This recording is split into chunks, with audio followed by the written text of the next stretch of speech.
Good afternoon and thanks for joining us. I'm Judy Simpson. Our focus today is on post-traumatic stress disorder, known as PTSD. There are many misperceptions about what PTSD is and who can develop it. So this afternoon I'm joined by two experts from the PTSD Resource Center of Vermont, which is based in Proctor. I want to welcome Lenny Preston, the founder and director of the PTSD Resource Center. Also with us is the center's assistant director, Patrick Sullivan. Thanks so much for being with us today. Lenny, tell me a little bit about why you started the PTSD Resource Center of Vermont. Well, I've had PTSD for 22 years. My initiating trauma was a sexual assault, and like a lot of people, I didn't go get help immediately. It actually took me 9 years before I finally got diagnosed and managed to get my symptoms managed, because PTSD is not curable. It is manageable, though. Had it managed for about 10 years, and then in August of 2011, I was assaulted. And my symptoms came back worse than they had been before.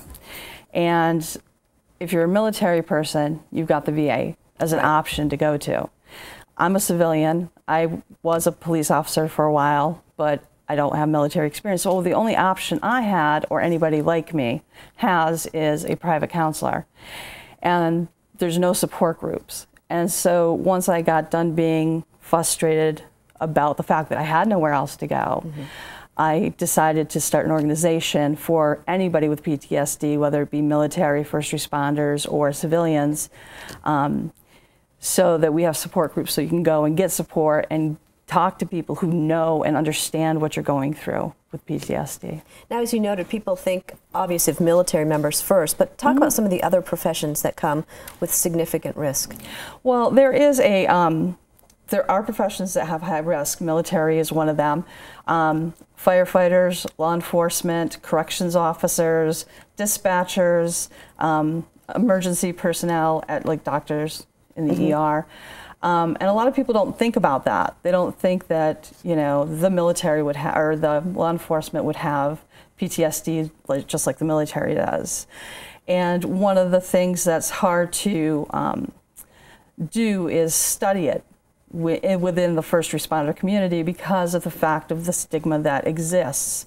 A lot of people, like police officers, for example, are really concerned that if they have PTSD or they go for help, that they're either going to be put on a desk job or they're going to be let go because they have PTSD. Although a lot of police officers, firefighters, and EMTs are doing the job with PTSD and not getting the help that they need.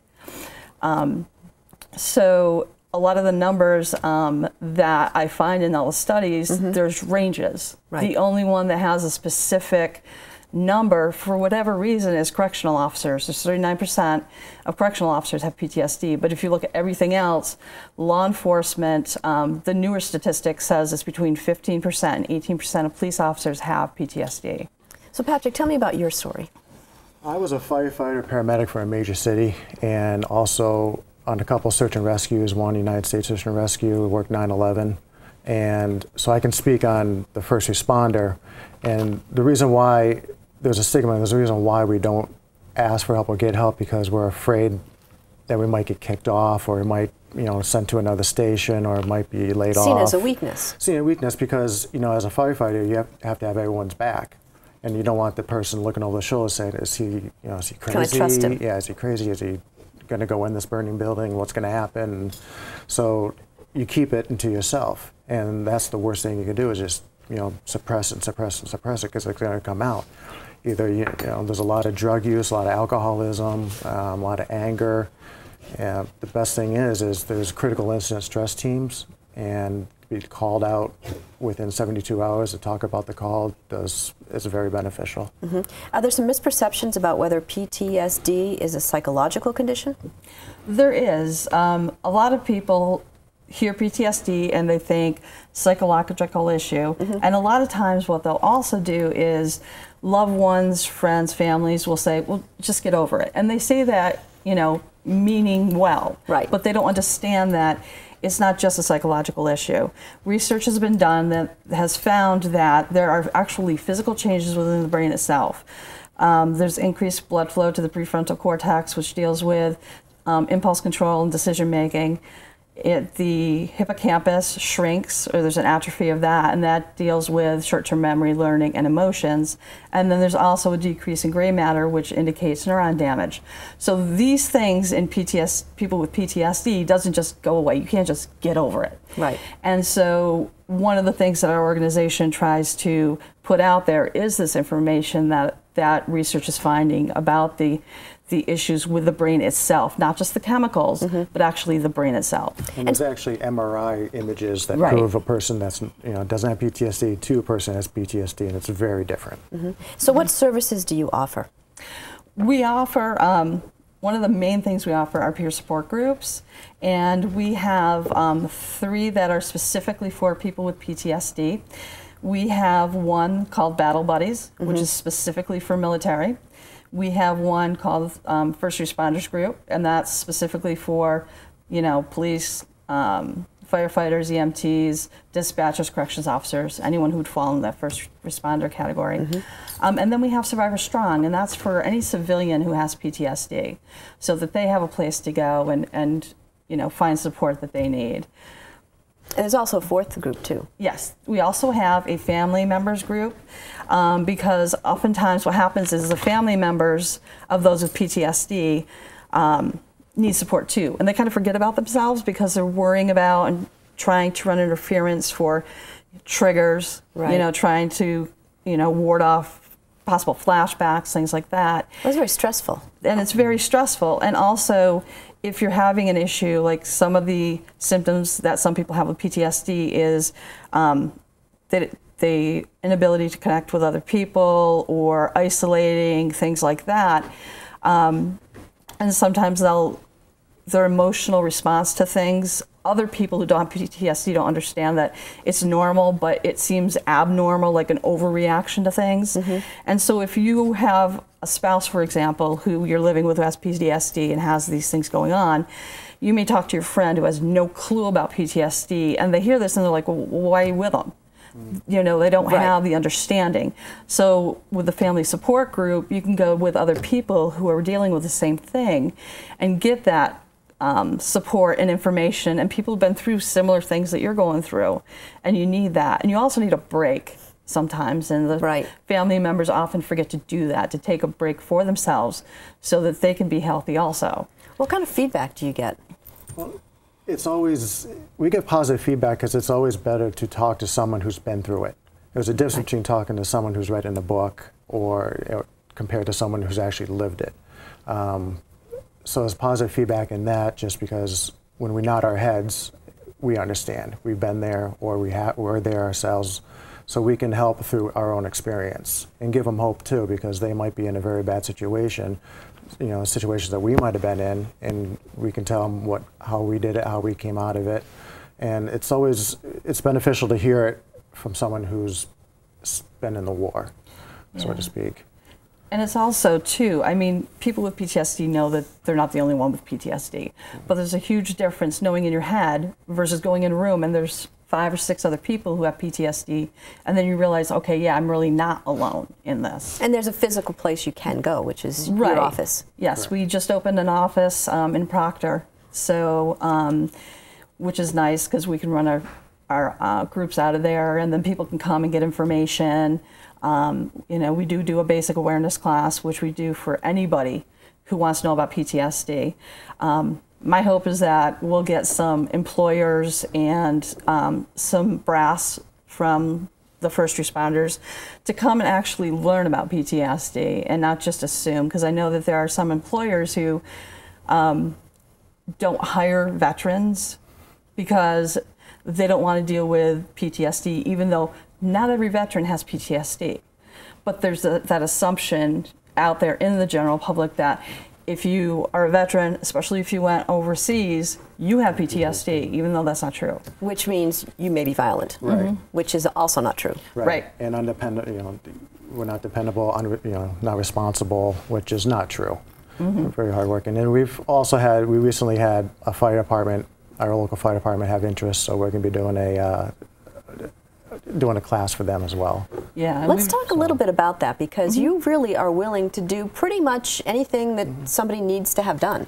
Yeah, we are. Like I said, we have the basic awareness class, but we also, if somebody like this fire department wants us to go and talk about it, we'll go talk about it. We've done that multiple times, and we also, usually the first part we talk about is the basics of what PTSD actually is. And then we'll focus it on, like, if we go to a fire station, then I'll bring a bunch of information on PTSD in the fire department so that they can get some true information, and also resources, because we do have other resources out there that they can access, you know, so. How do you know if you have PTSD? Is that one of the problems? Well, you have to understand, people get confused because it's a normal reaction to an abnormal event. So within a few weeks, you might lose sleep, you might get anxiety, but that's not PTSD. That's, you know, just a normal human reaction. PTSD usually lasts, you have a bunch of symptoms that last for about a month or so. If you, after a month you have these symptoms, then PTSD is brought to the forefront. And there are, like, for example, law enforcement officers I know who know they have PTSD, you know, because they know the symptoms, they know that, you know, they have the insomnia, the nightmares, the startle response, the hypervigilance, all that stuff, but are afraid to go get help because of they're afraid of losing their job. And that's actually a real possibility, you know. So some people know, some people may not know. Some depression is one of the issues with PTSD. So sometimes people get diagnosed with depression first, and then it gets discovered that through therapy they find out that, okay, it's a little more than just depression, it's PTSD. So. And you get this feeling that you just don't care anymore. So you do things on the job that have people scratching their heads because you just don't care. Right. Now let's talk a little bit about a service dog in training. Tell us about the role of a service dog, because you brought your friend with you today. Yes, we have Ranger. Ranger is my service dog in training, who's laying down comfortably there. Basically, a service dog for me and for people with PTSD can do a variety of services for that person. They can do something that's called blocking, where he would get just in maybe let front him go of me. and go in front of the. There you go. Where he will flank me, and just so that I get some space, because people with PTSD, some people with PTSD have spatial issues. Like, if I didn't know Patrick, he's too close to me, you know. So Ranger would get between us and give me a little extra space. He can lick my hand if I'm having a flashback, just ground me. He can wake me up from having a nightmare. He can remind me to take medication. So those are the things as a service dog that he can do for me, but I also have mobility issues, so he does some other stuff too. And the difference between a service dog and a therapy dog is therapy dogs go into hospitals, nursing homes, things like that. Right. And other people actually, you know, pet them and play with them and all that.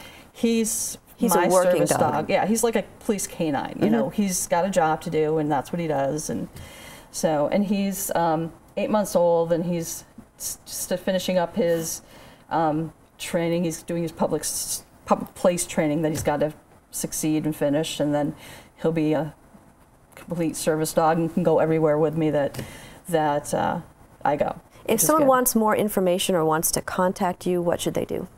They can contact us in a multitude of ways. We have a Facebook page for the organization.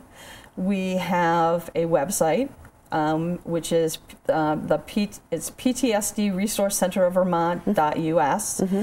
And if they go to the website, we actually have a contact. You fill out a little thing and we'll get it. We have a email address, which is ptsdrcvt@yahoo.com. And we have a phone number, which is 802-499-8173. And then if you wanted to just stop on by, we have an office at 29 Main Street, Unit 105 in Proctor, Vermont.